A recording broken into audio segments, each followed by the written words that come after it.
Hello, स्वागत है आपका सभी का मेरे YouTube चैनल में। मेरा नाम जितेंद्र है और ईएसआईसी से संबंधित वीडियो मैं बनाते रहता हूं। आज के इस वीडियो में हम ईएसआईसी का रजिस्ट्रेशन और उससे संबंधित जो रूल्स है उससे रूबरू होंगे।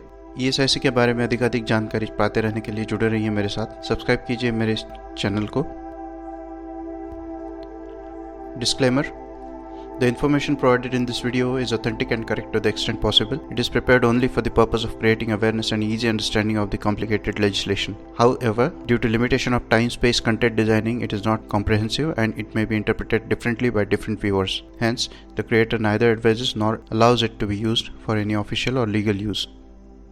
अस्वीकरण: इस वीडियो में दी गई जानकारी प्रामाणिक है और संभव हद तक सही है। यह केवल जटिल कानून के बारे में जागरूकता और आसान समझ पैदा करने के उद्देश्य से तैयार किया गया है। हालांकि समय, स्थान, सामग्री की मर्यादा के कारण यह व्यापक नहीं है और इसकी व्याख्या अलग अलग दर्शकों द्वारा अलग अलग तरीके से की जा सकती है। इसलिए निर्माता न तो सलाह देता है और न ही इसे किसी आधिकारिक या कानूनी उपयोग के लिए अनुमति देता है।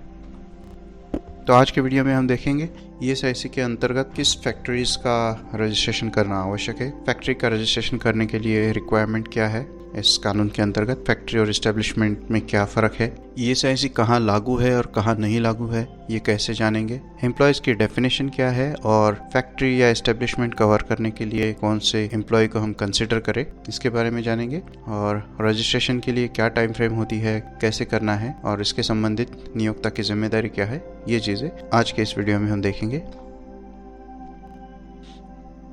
ईएसआई एक्ट 1948 फैक्ट्रीज और एस्टेब्लिशमेंट को लागू होता है। ये कौन सी फैक्ट्रीज है और कौन सी एस्टेब्लिशमेंट्स है?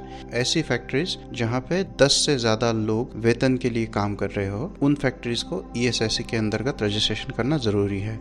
और एस्टेब्लिशमेंट जहाँ पे 10 या 20 एम्प्लॉयज़ काम कर रहे हैं, उन एस्टेब्लिशमेंट्स को ईएसआई एक्ट लागू होता है। एस्टेब्लिशमेंट में मैंने 10/20 लिखा हुआ है क्योंकि स्टेट जिस राज्य में आप काम कर रहे हो वो राज्य तय करता है कि कौन सी एस्टेब्लिशमेंट्स को ईएसआई एक्ट लागू होगा। कुछ राज्य इसमें 10 एम्प्लॉयज़ के ऊपर कुछ आस्थापनाओं को ईएसआई लागू करने की बात करते हैं और कुछ राज्यों में इसकी संख्या 20 है।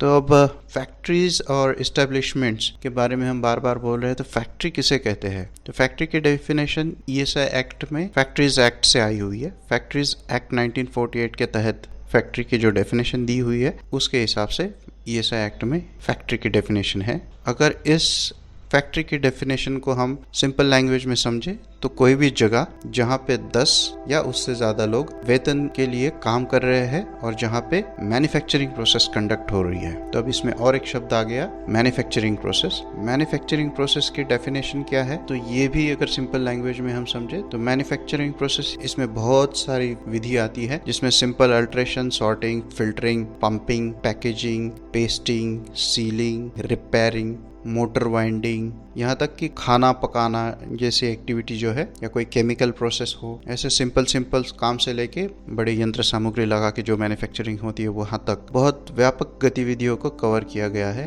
तो ये एक्टिविटीज़ भी अगर कोई बिजनेस पर्पस के लिए अगर चल रही है तो उनको मैन्युफैक्चरिंग प्रोसेस के तौर पे काउंट किया गया है। ऐसी मैन्युफैक्चरिंग प्रोसेस अगर किसी प्रीमाइसेस में चल रही है और वहाँ पे 10 या उससे अधिक लोग वेतन के लिए काम कर रहे हैं तो उसे फैक्ट्री कहा जाता है और ऐसी फैक्ट्री को ईएसआई एक्ट लागू होता है। ईएसआईसी में एस्टेब्लिशमेंट की कोई डेफिनेशन नहीं दी गई है, लेकिन कोर्ट के कुछ जजमेंट आए हैं या एस्टेब्लिशमेंट जिस संदर्भ से इस्तेमाल हुई है पूरे ईएसआई एक्ट में, उससे यह स्पष्ट होता है एस्टेब्लिशमेंट एक ऐसी स्थापना है, ऐसी इकाई है जहां से किसी चीज़ का व्यापार हो रहा है, लेन देन की प्रक्रिया हो रही है, ट्रेडिंग हो रही है, सेलिंग हो रही है या कोई भी सेवाएं दी जा रही है, तो इस तरह की एक्टिविटी। और इसके लिए कोई प्रीमाइसेस की आवश्यकता नहीं है। यहाँ ज़रूरी नहीं है कि सभी लोग एक ही जगह पे मिले, ये तो सब लोग अलग अलग जगह पे बैठे हुए हैं। इसकी डेफिनेशन काफ़ी व्यापक है। तो इस तरह से एस्टेब्लिशमेंट यानी एक एंटिटी जो बिजनेस कर रही है, कमाने के हेतु से कर रही है। एस्टेब्लिशमेंट्स में शॉप भी आते हैं, बड़े शॉप्स जो है जहाँ पे 10 या 20 उससे अधिक लोग हैं स्टेट गवर्नमेंट के हिसाब से। स्कूल्स, हॉस्पिटल्स, ये भी चीज़ें कुछ राज्यों में ईएसआईसी के अंतर्गत कवर्ड है। NGOs, charitable institutions, trading houses, ये भी एस्टेब्लिशमेंट की कैटेगरी में आती है। अब दूसरा मामला आता है कि ईएसआईसी के इम्प्लीमेंटेड और नॉन इम्प्लीमेंटेड एरिया क्या है। 2016 तक ईएसआईसी इंडस्ट्रियल क्लस्टर्स में ही लागू किया गया था। ये एक्ट थ्रू आउट इंडिया लागू नहीं हुआ था। अब फेज वाइज चल रहा है कि ईएसआई एक्ट भारत के सभी जिलों में लागू कर दिया जाए। तो ये स्टेप बाय स्टेप राज्य सरकार और सेंट्रल गवर्नमेंट मिलके नोटिफाई करते जा रही है और ईएसआईसी का विस्तार बढ़ रहा है और उस हिसाब से ईएसआईसी के कार्यालय उन जगहों पे खुल रहे हैं। फिर भी आज की डेट में भी ईएसआईसी सब जगह पे लागू नहीं हो पाया है, ये प्रोसेस में है। कहाँ कहाँ लागू है इसकी जानकारी ईएसआईसी के ऑफिशियल वेबसाइट पे दी हुई है। ईएसआईसी के वेबसाइट पे जब जाएंगे और वहाँ पे आप ऑफिसेस के लिंक पर क्लिक करेंगे तो वहाँ पे आप देख सकते हैं कि कहाँ कहाँ ऑफिसेस है ईएसआईसी के, और उन्हें आप इसके बारे में पूरी जानकारी प्राप्त कर सकते हैं कि कौन से जिले में या कौन से एरिया में ईएसआई एक्ट लागू है।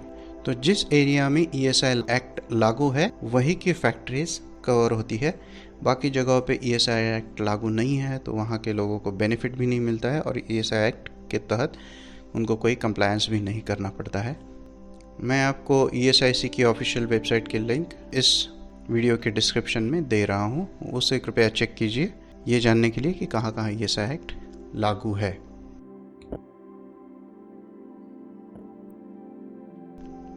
फिर यहाँ से एक और प्रश्न निर्माण होता है कि समझो कोई फैक्ट्री है या कोई मल्टीनेशनल कंपनी है या कोई ऐसी एजेंसीज है जिसके अलग अलग जगह पे अलग अलग ब्रांचेस फैली हुई है। तो अगर उनका हेड ऑफिस इम्प्लीमेंटेड एरिया में है और ब्रांचेस नॉन इम्प्लीमेंटेड एरिया में है, या उनके 2 स्टेट्स में ऑफिसेस है लेकिन एक स्टेट में ऐसा लागू है दूसरे स्टेट में लागू नहीं है, तो उनको कैसे कवर करेंगे, इसके बारे में प्रश्न निर्माण हो सकता है। तो उसको मैंने सिंप्लीफाई करके एक टेबुलेटेड फॉर्म में आपको दिया हुआ है, आप स्क्रीन पे देख सकते हैं। हेडक्वार्टर इम्प्लीमेंटेड एरिया और नॉन इम्प्लीमेंटेड एरिया में हो सकता है। वैसे एम्प्लॉयज भी वर्क कर सकते हैं इम्प्लीमेंटेड एरिया में और नॉन इम्प्लीमेंटेड एरिया में। तो जैसे टेबल में आप देख सकते हैं कि हेडक्वार्टर इम्प्लीमेंटेड एरिया में है और एम्प्लॉयज भी पूरे के पूरे इम्प्लीमेंटेड एरिया में है, तो वो ऑफिस कवरेबल हो गया। उसके बाजू में दिया है हेडक्वार्टर नॉन इम्प्लीमेंटेड एरिया में है और एम्प्लॉयज जो काम कर रहे हैं वो इम्प्लीमेंटेड एरिया में है।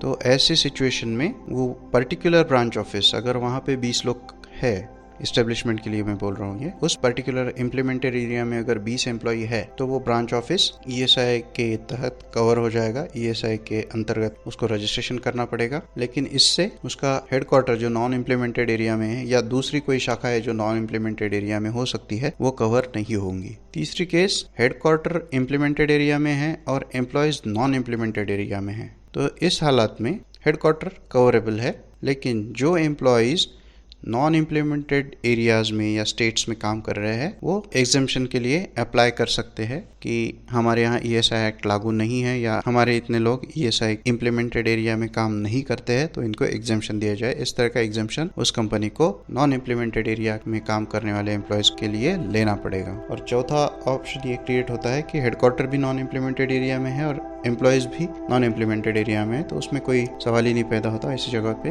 वो स्थापना के लिए ईएसआई एक्ट लागू नहीं होगा। ये ब्रॉडर गाइडलाइंस है। एम्प्लॉयज के बारे में काफ़ी डाउट होते हैं लोगों को कि हाँ ये तो टेम्पररी है, 3-4 महीने जब आएगा तब देखेंगे फिर परमानेंट करेंगे। या कॉन्ट्रेक्चुअल लेबर होते हैं, कुछ कैजुअल लेबर होते हैं, डेली वेजेस वाले होते हैं, कुछ परमानेंट एम्प्लॉयज़ होते हैं। तो ईएसआईसी एक्ट के लिए कोई भी एम्प्लॉय परमानेंट हो टेम्पररी हो उससे कोई मतलब नहीं है। उन लोगों ने किसी भी एक दिन किसी फैक्ट्री के या किसी आस्थापना के रोल पे उनके नाम उनके वेतन के लिए अगर पेमेंट हुआ, वो डायरेक्टली हुआ हो या थ्रू कॉन्ट्रैक्टर हुआ, वो डेली हुआ हो या मंथली हुआ हो, अगर कंपनी ने उन लोगों के लिए वेतन दिया है तो वो उस कंपनी के ही एम्प्लॉय माने जाते हैं। बीच में कोई कॉन्ट्रैक्टर है या कोई डेली वेजेस का रिश्ता है या परमानेंट रिश्ता है, उससे ईएसआई एक्ट को कोई मतलब नहीं होता है। वो डायरेक्टली या इनडायरेक्टली एम्प्लॉयड होनी चाहिए, वो सफिशिएंट है। तो इसलिए टेम्पररी, कैजुअल और बाकी कुछ कैटेगरीज ऑफ एम्प्लॉयज़ हो वो सब ईएसआईसी कवरेज के लिए एम्प्लॉय ही है और उनको ईएसआईसी कवरेज के हेतु काउंट करता है। फैक्ट्रीज के लिए 10 लोग और मैन्युफैक्चरिंग प्रोसेस होना और वो किसी प्रीमाइसेस में काम करते रहना, ये तीनों चीज़ें आवश्यक है।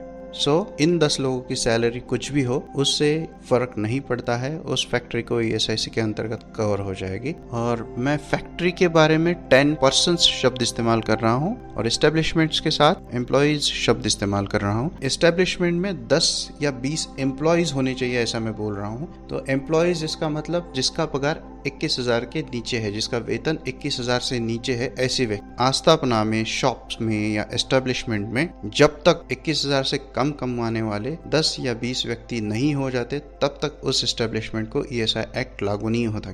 20 ऐसे लोग उसमें जरूर होने चाहिए जिनकी सैलरी 21,000 से कम हो। ये मैं वैसे स्टेट के लिए बोल रहा हूँ जिन्होंने एस्टेब्लिशमेंट्स का ESIC के अंतर्गत कवरेज 20 एम्प्लॉयज पे नोटिफाई करके रखा हुआ है। कुछ स्टेट्स में ये संख्या 10 भी है, तो वैसी स्टेट्स में 10 लोग ऐसे होने चाहिए उन आस्थापनाओं में जिनकी सैलरी 21,000 से कम हो। लेकिन फैक्ट्री के लिए सैलरी का कोई मतलब नहीं है। उस फैक्ट्री में जिस दिन 10 लोग काम करना शुरू कर देंगे उस दिन वो फैक्ट्री ESI के दायरे में आ जाती है। तो मुझे लगता है फैक्ट्री और एस्टेब्लिशमेंट ESIC के पर्पस के लिए कैसे डिफरेंशिएट की हुई है ये क्लियर हुआ होगा आपको।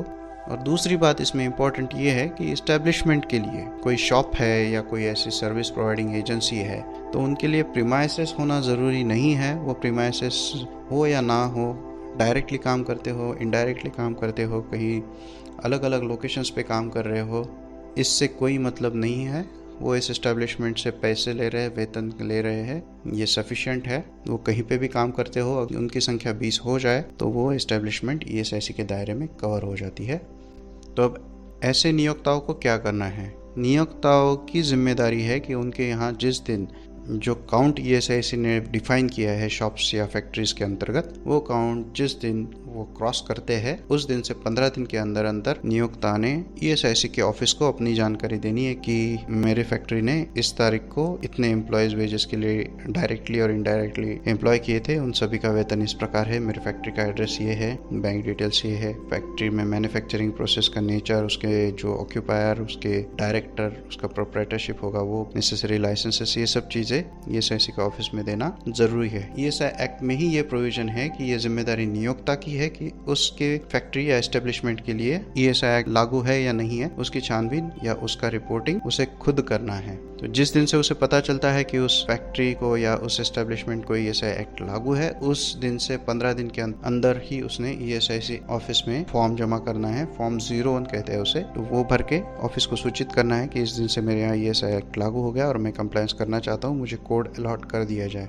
इसमें जो भी इंफॉर्मेशन आप सबमिट करते हो उसका करेक्टनेस, उसकी ऑथेंटिसिटी और उसके सपोर्टिंग डॉक्यूमेंट देना वो भी नियोक्ता की ही जिम्मेदारी है। नियोक्ता ने जो जानकारी दी वो सही है ये मान के ESI ऑफिस उसके ऊपर एक्शन लेती है। उसमें से अगर कोई इंफॉर्मेशन गलत निकली तो उसके लिए नियोक्ता जिम्मेदार होता है और ये violation of provision of ESI act माना जाता है अगर कोई झूठी जानकारी ESI को नियोक्ता के द्वारा दी जाती है। वैसे ही नियोक्ता द्वारा कुछ भी कंपनी में बदलाव होते हैं, कॉन्स्टिट्यूशन चेंज होता है, ओनरशिप चेंज होती है, एड्रेस चेंज होता है, नंबर ऑफ एम्प्लॉयज कम ज़्यादा होते हैं या उनके बैंक डिटेल्स चेंज होते हैं, कंपनी के खुद के डायरेक्टर्स का कॉन्स्टिट्यूशन चेंज हो जाता है, मैन्युफैक्चरिंग प्रोसेस चेंज होती है, तो कंपनी से संबंधित जो भी जानकारी है वो सब जानकारी ESIC को देना भी नियोक्ता की ही जिम्मेदारी है। ESIC रजिस्ट्रेशन के लिए एक तो आप ये फॉर्म भर के ESI के ऑफिस में जमा कर सकते हैं, या दूसरा ऑप्शन अभी अवेलेबल हो गया है कि ऑनलाइन रजिस्ट्रेशन करना।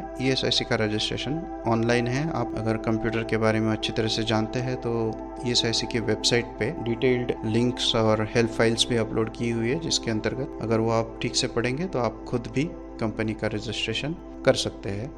तो उससे आगे प्रश्न निर्माण होता है कि किसी फैक्ट्री का किसी एक दिन 10 एम्प्लॉयज़ के ऊपर काउंट चला गया तो उस दिन उन्होंने कवरेज कर लिया और फिर अगले दिन से कुछ एम्प्लॉयज़ चले गए या उनको उतने लोगों की ज़रूरत नहीं पड़ती है, क्या वो फैक्ट्री ESI से डी रजिस्टर हो जाती है? तो नहीं। ESI एक्ट के अंतर्गत एक बार रजिस्ट्रेशन हो गया तो वो फैक्ट्री जब तक पूरी तरह बंद नहीं हो जाती, या कंपनी एस्टेब्लिशमेंट जो भी है वो आस्थापना जब तक पूरी तरह बंद नहीं हो जाती तब तक ESIC से वो डी रजिस्टर्ड नहीं होती है, वो रजिस्टर्ड ही रहती है। तो कवरेज के लिए जो एम्प्लॉयज, नंबर ऑफ एम्प्लॉयज का क्राइटेरिया है वो तो है, लेकिन अनरजिस्टर करने के लिए या डी कवर करने के लिए उसको कोई क्राइटेरिया नहीं है। क्लोजर ही एक क्राइटेरिया है। जब तक कंपनी अस्तित्व में है तब तक ESI एक्ट उसको लागू रहेगा। तो ये सब सिंपल चीजें हैं ESIC रजिस्ट्रेशन के बारे में, और ESI एक्ट किसे लागू होता है, कैसे लागू होता है उसके बारे में।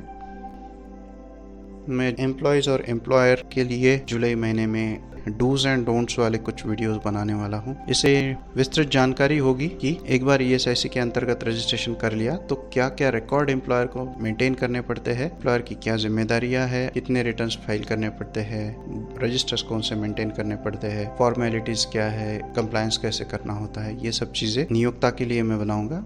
और दूसरा एक वीडियो होगा जो एम्प्लॉयज़ के लिए होगा, एम्प्लॉयज़ ने क्या करना चाहिए जो ESIC के अंतर्गत रजिस्टर्ड है, उनकी जानकारी, उनका कंप्लायंस, उनको टेम्पररी आइडेंटिटी कार्ड, उनको बेनिफिट से मिलना चाहिए, बेनिफिट लेने के लिए उन्होंने क्या करना चाहिए, ये सब चीज़ें एम्प्लॉयज़ के लिए वो वीडियो रहेगा। मुझे यकीन है कि आपको ESIC के अंतर्गत रजिस्ट्रेशन कैसे करना है, एम्प्लॉयज़ कैसे काउंट किए जाए, जानकारी कहाँ से ली जाए, इसके बारे में ठीक ठाक जानकारी इस वीडियो से मिली होगी। इसके बारे में और कुछ विस्तृत जानकारी अगर आप चाहते हो तो मेरे कॉन्टैक्ट डिटेल्स में शेयर कर रहा हूँ, उससे मुझे मैसेज दीजिए या कमेंट में लिखिए। मैं कोशिश करूंगा कि आपको रिप्लाई करके आपकी जो भी क्वेरीज है उसका जवाब दूं। साथ में कोई फैक्चुअल इन्फॉर्मेशन या कोई मिस्टेक अगर पूरे वीडियो में है तो मुझे ज़रूर फीडबैक दीजिए, मैं कोशिश करूंगा कि उसको भी करेक्ट करूँ। ESIC के बारे में मेरा अगला वीडियो जो होगा वो enhance sickness benefit, funeral and confinement expenses के ऊपर होगा। अगले 3-4 दिनों में ये वीडियो आप इसी चैनल पे देख पाएंगे। ESIC के बारे में अधिकाधिक जानकारी पाते रहने के लिए जुड़े रहिए मेरे साथ। मेरा नाम है जितेंद्र। सब्सक्राइब कीजिए, शेयर कीजिए और ज़्यादा से ज़्यादा लोगों तक ये वीडियो पहुंचाइए ताकि ESIC के बारे में अधिकाधिक जानकारी सभी को मिलती रहे।